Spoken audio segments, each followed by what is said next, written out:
This is Kural Media, your trusted source for global news. இது குரல் media செய்திகள்.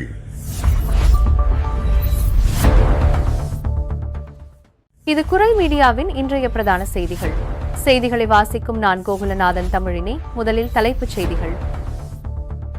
France நெடுஞ்சாலைகளில் கோடை விடுமுறை பயணிகளை குறிவைத்து தொடரும் புதிய குறுஞ்செய்தி மோசடி. பிரான்சில் இந்த வார இறுதியிலிருந்து மீண்டும் கடும் வெப்ப அலை. வானிலை ஆய்வு மையம் விடுத்துள்ள எச்சரிக்கை. பிரான்சில் பல்பொருள் அங்காடிக்கு அருகே கோர விமான விபத்து. செவிலியர்கள் உட்பட 11 பேர் பலி. அதி உச்ச வெப்ப அலை காரணமாக நெருக்கடியில் சிக்கி தவிக்கும் மருத்துவமனைகளுக்கு 30,000 குளிரூட்டிகளை வழங்க பிரதமர் அதிரடி உத்தரவு. பிரான்சில் சோதனையின் போது காவலர் மீது காரை மோதி தப்பிய பெண். தப்ப முயன்ற காரின் மீது துப்பாக்கிச் சூடு.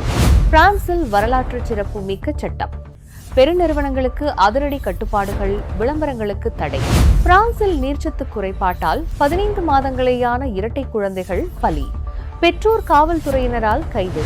பிரான்சில் ஜூலை 1 முதல் எரிவாயு விலை உயர்வு தொடக்கம் புதிய சுங்கவரி வரை அமலுக்கு வரும் புதிய மாற்றங்கள். தொடர்பான விரிவான செய்திகள். உறவுகளுடைய இழப்பு அப்படின்றது ஈடு செய்ய முடியாதது. ஆனா அந்த இழப்பு செய்தியை பிரசுரிக்க அதிக பணத்தையும் இழக்க வேண்டுமா? இனிமே அப்படி தேவையில்லை. உங்கள் கண்ணீர் துடைக்க கண்ணீர்.com நாடுங்கள். உங்கள் உறவுகளின் அறிவித்தல்களை மிக குறைந்த சேவை கட்டணத்தோடு பிரசுரியுங்கள். அதிக பணத்தை அள்ளி வீச தேவையில்லை. கண்ணீர்.com உங்கள் கவலைகளின் இணைய பங்காளி. பிரான்சில் கோடை விடுமுறைக்காக பயணங்களை திட்டமிடும் வாகன ஓட்டிகளை குறிவைத்து நெடுஞ்சாலைகளில் புதிய குறுஞ்செய்தி மோசடி வலை விரிக்கப்பட்டுள்ளது. பிரான்ஸ் நெடுஞ்சாலைகளில் வாகன நெரிசலை குறைப்பதற்காக பரவலாக அமைக்கப்பட்டு வரும் தடையற்ற சுங்கச்சாவடிகளை மையமாக வைத்து இந்த மோசடி அரங்கேறுகிறது. இந்த அமைப்பில் வாகனங்களை நிறுத்தி தடயங்களை திறக்க காத்திருக்க தேவையில்லை. சுங்கச்சாவடியை கடந்த 72 மணி நேரத்திற்குள் இணையம் வழியாக கட்டணத்தை செலுத்தினால் போதுமானது.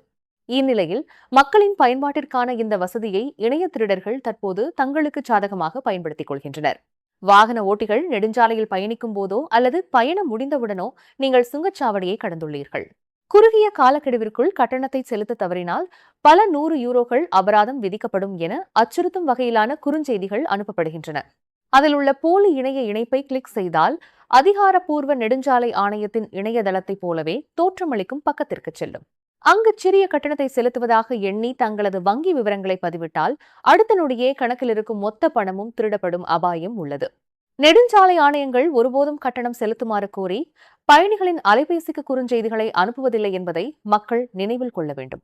எனவே அத்தகைய போலி குறுஞ்செய்திகள் வந்தால் சற்றும் தயங்காமல் அவற்றை புறக்கணித்து உடனடியாக அழித்து விடுமாறு பொதுமக்களுக்கு காவல்துறையினர் கடுமையான எச்சரிக்கை விடுத்துள்ளனர்.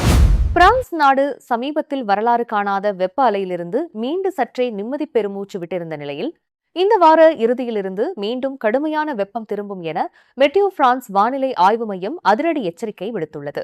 நாட்டின் வடக்கு பகுதிகளில் 28 முதல் 30 டிகிரி செல்சியஸ் வரையிலும், தெற்கு பகுதிகளில் அதைவிட மிக அதிக அளவிலும் வெப்பநிலை பதிவாகலாம் என்று எதிர்பார்க்கப்படுகிறது. குறிப்பாக எதிர்வரும் ஜூலை 6ஆம் தேதி முதல் 13ஆம் தேதி வரையிலான காலகட்டத்தில் நாடு முழுவதும் மீண்டும் ஒரு வெப்ப அலை ஏற்படுவதற்கான வாய்ப்புகள் கணிசமாக அதிகரித்துள்ளதாக வானிலை நிபுணர்கள் தெரிவித்துள்ளனர்.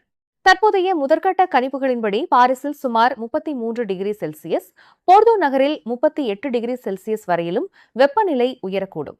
எனினும் கடந்த வாரத்தைப் போல இம்முறையும் வெப்பநிலை 40 டிகிரி செல்சியஸை கடக்குமா என்பது இன்னும் உறுதியாக தெரியவில்லை.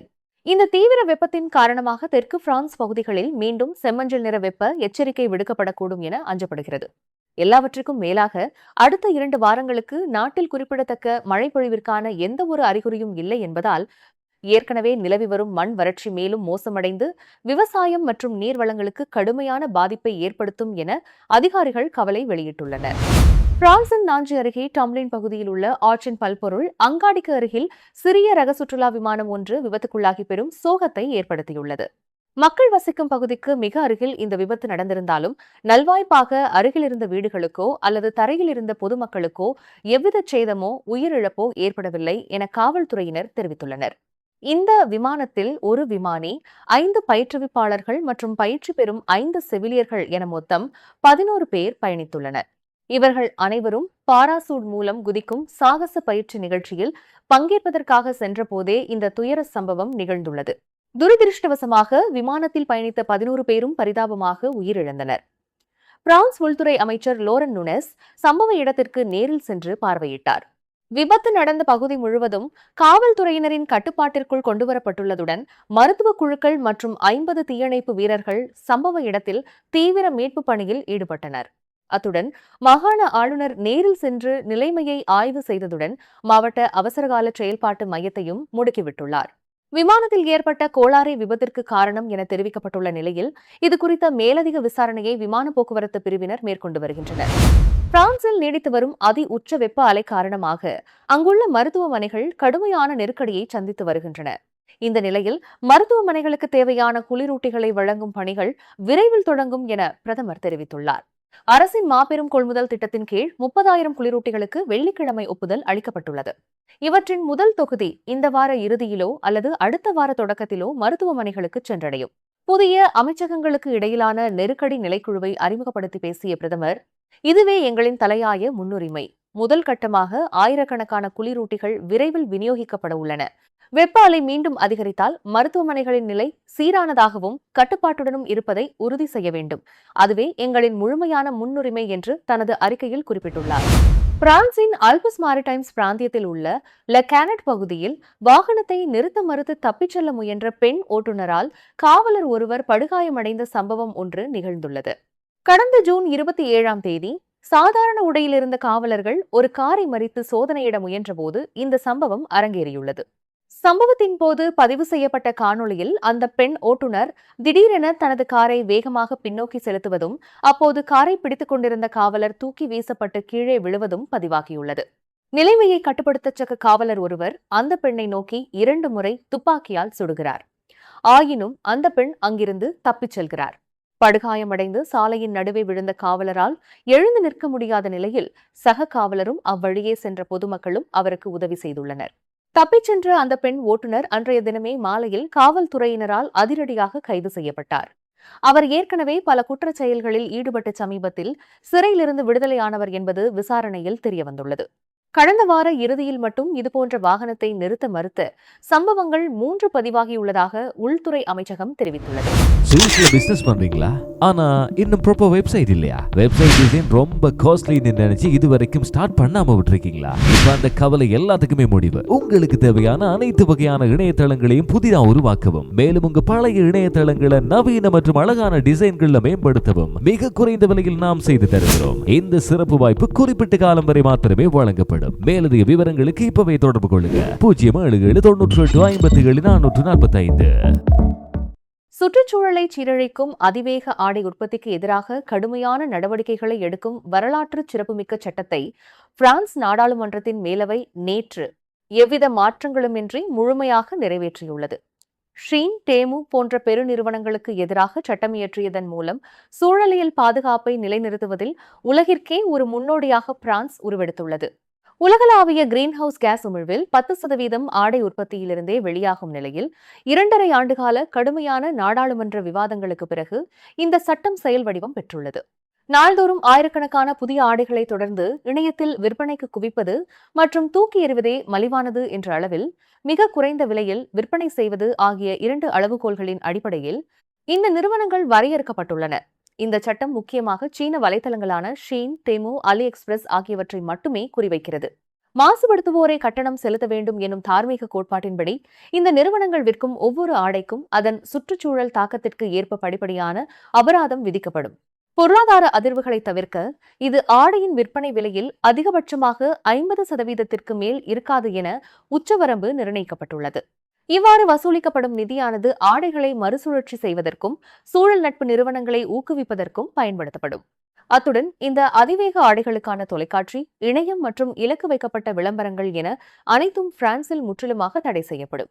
மேலும் சமூக வலைதளங்களில் செல்வாக்கு செலுத்துவோர் அதிகளவில் மலிவு விலை ஆடைகளை வாங்கி பெருமைப்படுத்தும் காணொளிகளுக்கும் எதிர்வரும் 2027ஆம் ஆண்டு ஜனவரி 1ஆம் தேதி முதல் தடை விதிக்கப்படுகிறது. இந்த விதியை மீறுவோருக்கு 1 லட்சம் யூரோக்கள் வரை மிக கடுமையான அபராதம் விதிக்கப்படும் என எச்சரிக்கப்பட்டுள்ளது. பிரான்சின் வடக்கு பகுதியில் உள்ள பியூரேஜஸ் நகரில் 15 மாதங்களேயான இரட்டை பெண் குழந்தைகள் வீடொன்றில் சடலமாக மீட்கப்பட்ட சம்பவம் ஒன்று அரங்கேறியுள்ளது. நேற்று திங்கட்கிழமை பிற்பகல் வீட்டில் குழந்தைகள் அசைவற்று இருப்பதைக் கண்டு பதறிய பெற்றோர் அவசர மருத்துவ குழுவினருக்கு தகவல் அளித்துள்ளனர். சம்பவ இடத்திற்கு விரைந்து வந்த தீயணைப்பு படையினர் மற்றும் மீட்புக் குழுவினர் அந்த இரட்டை குழந்தைகள் ஏற்கனவே உயிரிழந்து விட்டதை உறுதிப்படுத்தினர். கடும் வெப்பம் நிலவும் இக்காலகட்டத்தில் நீர்ச்சத்து குறைபாடு காரணமாகவே குழந்தைகள் தங்களது கட்டிலில் உயிரிழந்திருக்கலாம் என முதற்கட்ட விசாரணையில் தெரியவந்துள்ளது. அதே வீட்டில் வசித்து வந்த 4, 5 மற்றும் 6 வயதுடைய மற்ற 3 குழந்தைகளும் கடும் நீர்ச்சத்தின்மையால் பாதிக்கப்பட்டிருந்தது கண்டுபிடிக்கப்பட்டது. அவர்கள் உடனடியாக மருத்துவமனைக்கு கொண்டு செல்லப்பட்டு தீவிர சிகிச்சை பெற்று வருகின்றனர். நல்வாய்ப்பாக அவர்களது உயிருக்கு எவ்வித ஆபத்தும் இல்லை என மருத்துவர்கள் தெரிவித்துள்ளனர். இந்த குடும்பம் 2 மாதங்களுக்கு முன்புதான் இந்த பகுதிக்கு குடிபெயர்ந்துள்ளது.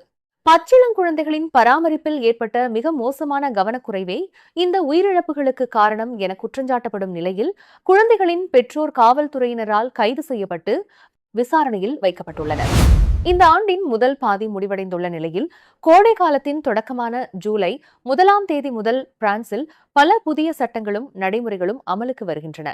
முதலாவதாக, புதிய பெற்றோர்களுக்கு பிறப்பு விடுப்பு எனப்படும் 1 மாதம் முதல் 2 மாதங்கள் வரையிலான கூடுதல் விடுப்பு வழங்கப்பட உள்ளது.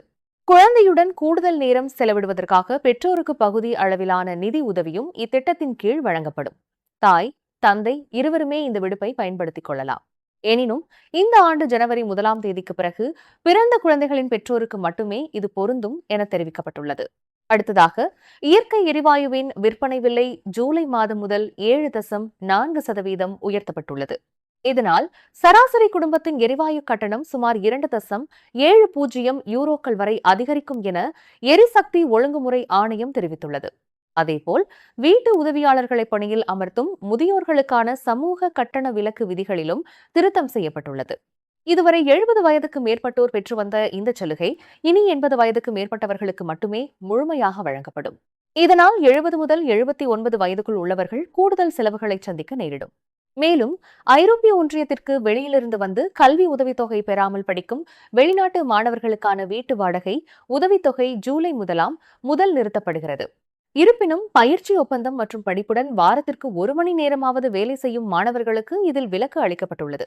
எல்லாவற்றிற்கும் மேலாக ஐரோப்பிய ஒன்றியத்திற்கு வெளியிலிருந்து இணையம் மூலம் பொருட்கள் வாங்குவோருக்கும் புதிய வரி விதிக்கப்பட்டுள்ளது.